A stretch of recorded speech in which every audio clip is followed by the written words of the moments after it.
From the era of miracles to the era of machines, Africa must trade superstition for science if we want to survive this century. 1. The next 50 years will not be kind to slow thinkers. By 2075, nations will not compete on prayers, they will compete on patents. Your children will not eat because you fasted, they will eat because you built something people will pay for. Drones, AI, synthetic biology, quantum computing, etc. These are the miracles of the next generation, and they will belong to whoever understands the natural laws that make them work. 2. Let me be brutally honest. The countries that design microchips control the countries that buy them. The nations that launch satellites control the nations that rent them. The nations that make weapons control the nations that pray for peace. China built 40,000 kilometers of high-speed rail in 15 years. Nigeria has built less than 200 kilometers in the same time, and most of it came from Chinese loans. We are literally borrowing the miracles of another people. 3. Poverty is not a demon, it's a symptom of ignorance. If you doubt this, look at the facts. The richest 10 countries in the world have less than one-third of Africa's natural resources. The poorest 10 countries in the world are mostly African, sitting on gold, oil, gas, and fertile land. Congo DR, Nigeria, etc. Our problem is not resources, it is thinking. We treat corruption like a spiritual curse instead of a legal and systemic failure. We treat underdevelopment like witchcraft instead of bad planning. We treat success like luck instead of the result of predictable processes. 4. The miracle economy is killing us. We celebrate pastors who buy private jets while our children study under trees. We shout when we hear of divine healing while our hospitals have no oxygen. We dance when we hear testimonies of miraculous debt cancellation while our GDP per capita is collapsing. A miracle can change one person's life. A principle can change a nation.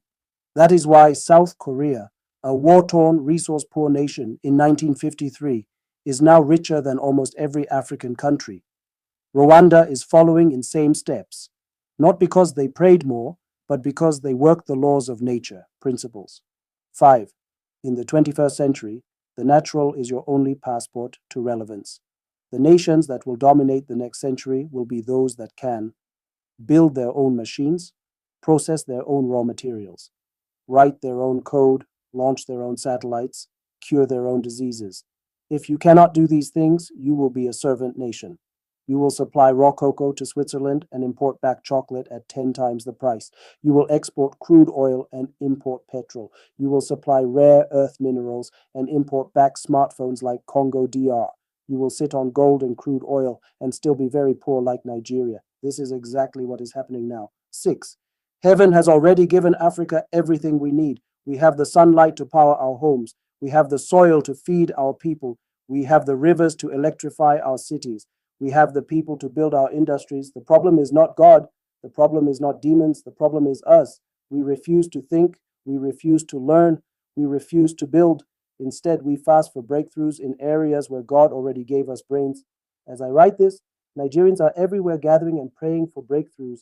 We have numerous prayer meetings, but no thinking meeting. 7. Every African leader should have these 3 words on their desk: process before prayer.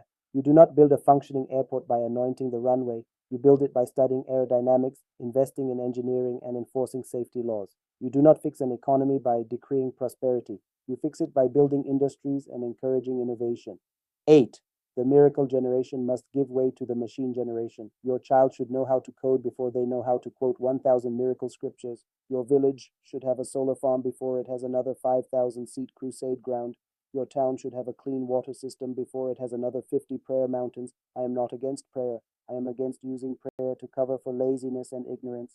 Faith without works is dead. That was true in the 1st century. It is still true in the 21st century. Works here mean science, technology, engineering, innovation. 9.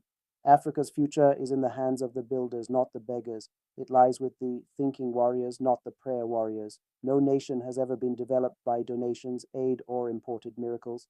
The British did not build the Industrial Revolution with foreign profits.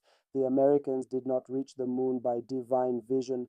They did it with math, physics, and courage. The Chinese did not lift 800 million people out of poverty by miracle offerings. They did it by manufacturing.